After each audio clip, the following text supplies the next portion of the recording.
Hey everybody, and welcome. Today we are here in Nashville, Tennessee, and we're getting ready to take you guys along with us to an event that is celebrating its 20th anniversary. We're very excited about this event because one of our favorite Christmas movies of all time is Rudolph the Red-Nosed Reindeer. In fact, I'm even wearing a shirt with everyone's favorite Yeti, the Abominable, the Bumble. Gentry, where are we taking everybody to today? Ice.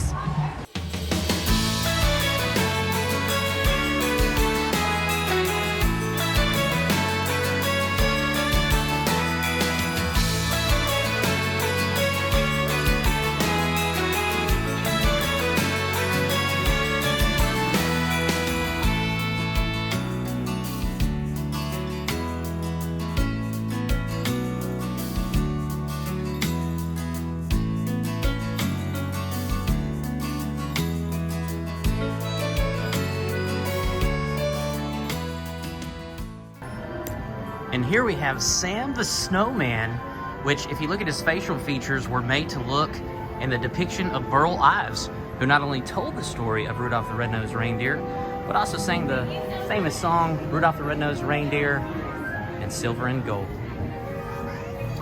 And right here is an ice sculpture of Rudolph, Donner, and over here we have Mrs. Donner. This is when they were in the deer's den, shortly after Rudolph's birth. Who is that, Henry? Rudolph the Reindeer. Right over here we have Comet, and right here we have Clarice, and there's Rudolph flying in the reindeer games. He had a great flight, but it wasn't shortly after that where his fake nose came off, exposing his red nose.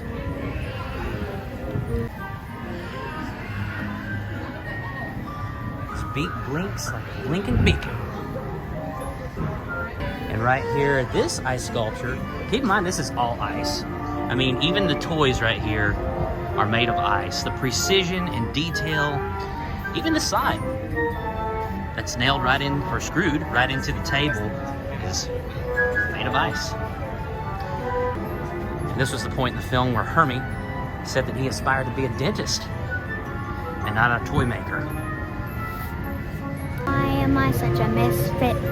So this is the point in the TV show where Rudolph and Hermie find each other in a snowbank and take off and run away from Christmas Town.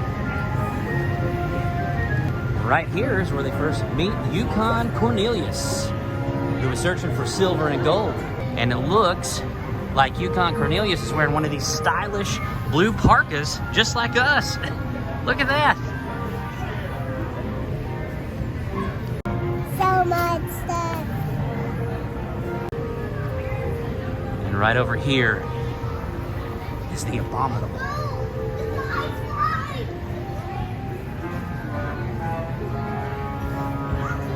Great bouncing icebergs. But right over here in the distance, you can see the castle. If you recall, that castle belongs to the island of Misfit Toys. So I bet we're getting ready to see King Moonracer very shortly. And take a look at this precision to detail right here. They even have snowshoes on Yukon Cornelius. And speaking of this ice, there were 40 artisans in Harbin, China who carved out over 2 million pounds of ice that you're seeing today. And way back there in the background, you can see the Abominable Snowman. So, you know the movie In the Storm, right? Well, guess what? It feels like it. It's 9 degrees is pretty cold, right? Yeah. But here we go to the next room, the island of Misfit Toys. Again, guys, all of this is ice. Check it out. There's King Moonracer. And right here are the Misfit Toys. You've got the spotted elephant. Not a Jack-in-the-Box, but a Charlie-in-the-Box. And then here you have the boat that sinks. Misfit Toys. Right here we have the bird that can't fly. It swims.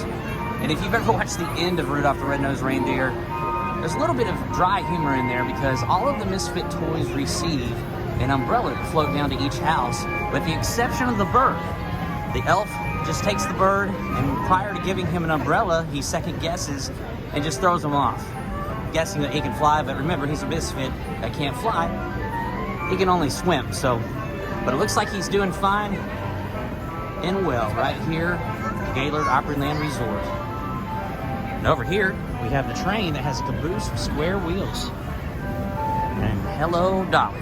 This was the only misfit toy from the movie that I didn't quite understand why she was a misfit. So if you know why Dolly was a misfit, leave a comment in the comment box below. Right here's the cowboy who rides an ostrich. Check this out, guys. Even right here in the archways, all of this is ice. I would say that's a good probably 30, maybe 40 feet high. All ice. And here's Jennifer and Henry. Although they're not going very fast, they're making their way down the ice slides.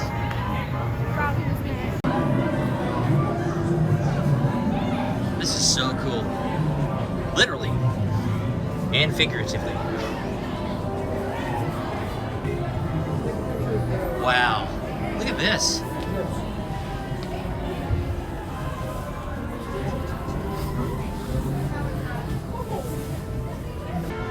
So this is the part of the show where Rudolph escapes when he was spending the night at the island of Misfit Toys and left Hermie, as well as Yukon Cornelius behind. He wanders off, and this is where Mrs. Donner and Clarice went out searching for Rudolph. And there you can see Donner. The end result is right here. They encounter in the cave the Abominable. Gentry's up there oinking. If you remember, the Abominable prefers pork over deer meat. And there's Yukon Cornelius throwing that iceberg on top of the Abominable's head. But over here, Hermie saved the day because he removed all the teeth of the Abominable snowman.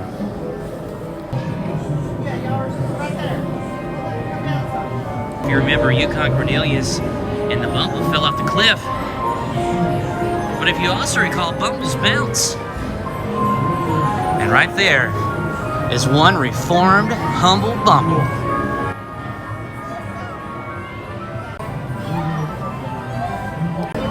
Up, up, up, hit away! Part of the film where Rudolph saves Christmas. Even in the murkiest storms, Rudolph, with his nose so bright, was able to guide Santa's sleigh that night.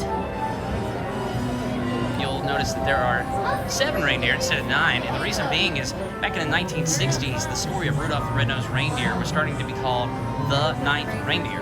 And so to avoid Rudolph from being called the 9th Reindeer, although he is the 9th Reindeer, they wanted to change the number for the film to 7 reindeer instead of 9.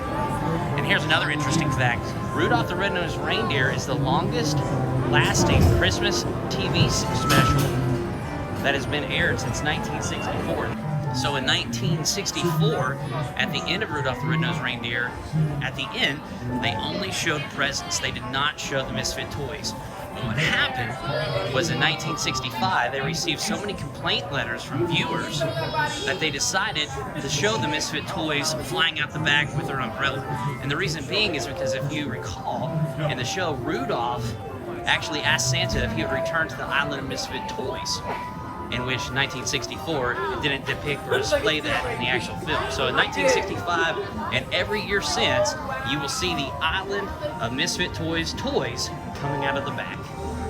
As we turn the corner here, here is an ice sculpture of the reason for the season, the birth and Savior, Jesus Christ.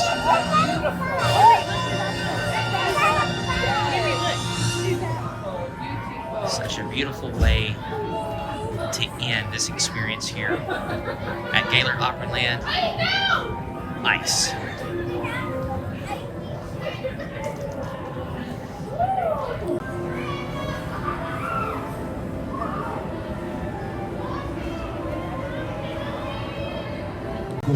Frankincense and myrrh signifying his future as a king, And as we are now thawing out here in the gift shop, right over here is where you return your parka at the Pine Top Parka Drop-Off. Right away, they have all kinds of Rudolph gifts. Just like any theme park, they get you. And as soon as you start to exit the fun, they have that nice souvenir that catches your eye. You just have to buy right before you leave.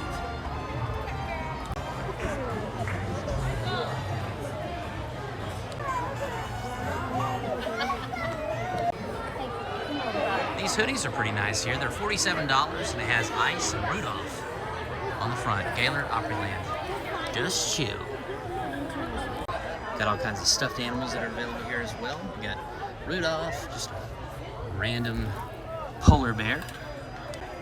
Over here is Clarice. And they even have Bumble blankets. That's pretty cool. That's really neat with the earmuffs. Right here they have half snow globes. These half snow globes are running for $8 a piece. Right here they have another wide selection and assortment of different Rudolph items.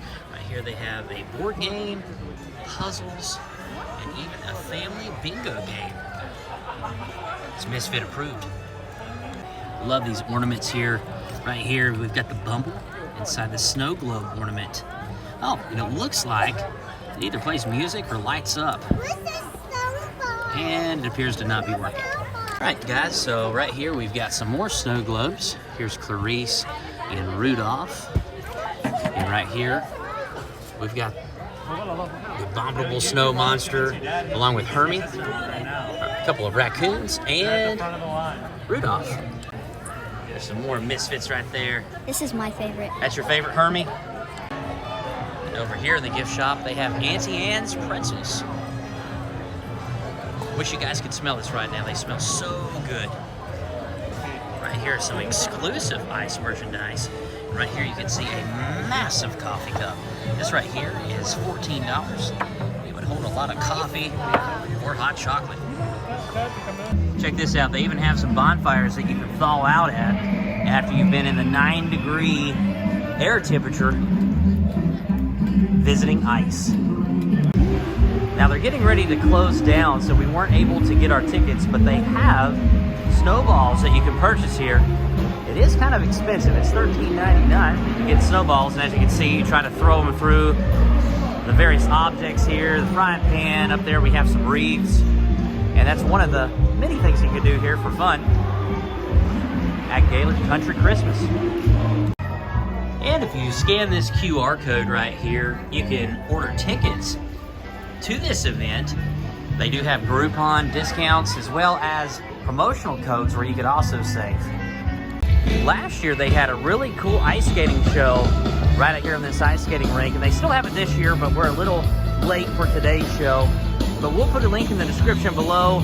It's actually within the Elf video. If you want to check out the Elf video, it's a spectacular ice skating show. All right, everybody, that was Ice, Rudolph the Red-Nosed Reindeer. Gentry, what'd you think about Ice? Hermie and Abominable. Those are your favorites? I had some trouble on the slide. I think everybody had some trouble. Yeah. We used our parkas, and I even tried to lay down. Yeah, like as soon as you go in the middle, you have to lay down, and then it goes straight down. I had to figure that out a bunch. Still not very fast, though, right? And Henry, what did you like today? The slide was trouble with me. The slide had trouble with you as well? Yeah, I like Rudolph the Reindeer. Rudolph is your favorite? Yeah. And what about? And he's got a blinking nose. Yeah, he has a big old red nose. And Jennifer, what did you think about Ice? It was really cold, but wear your hat and gloves and your parka and you'll be okay. It was really beautiful though. All the colors were really vivid and everything, and they just, I mean, all those carvings were just like, I don't know, it was just so neat. Again, this was such a fun experience. This is the first time that they have brought Ice back in a really long time. So I think it's been 3 or 4 years since they had Ice. This is the 20th year of it here at the Gaylord Opryland. But last year, if you recall, they had an Elf experience from the movie Elf. And by the way, we're going to put a link to that video in the description down below. That was a fun experience as well. But Rudolph is our favorite Christmas movie, and I think it's a lot of people's because, again, it is the longest Christmas TV special since 1964, airing since 1964. It's just a classic that everybody loves. That stop motion animation at the time was cutting edge. And even to this day, there's a lot of other films that pay homage to that show. Given the movie Elf, for example. And Elf, if you remember Mr. Narwhal, that little scene, that was a stop motion animation that they paid homage to Rudolph with, where they had that scene with the snowman that looked just like the Burl Ives Sam snowman. Guys, you got to come out here if you're in the area. And if you're not in the area, we were so glad that we were able to bring this to you today. We hope that you enjoyed this video. If you're not already subscribed to this channel, we'd be honored if you'd hit that subscribe button as well as that notification bell. And we look forward to seeing you on the next episode of Every Day is Saturday. Ice, ice, baby. Or a toddler. Ice baby.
Say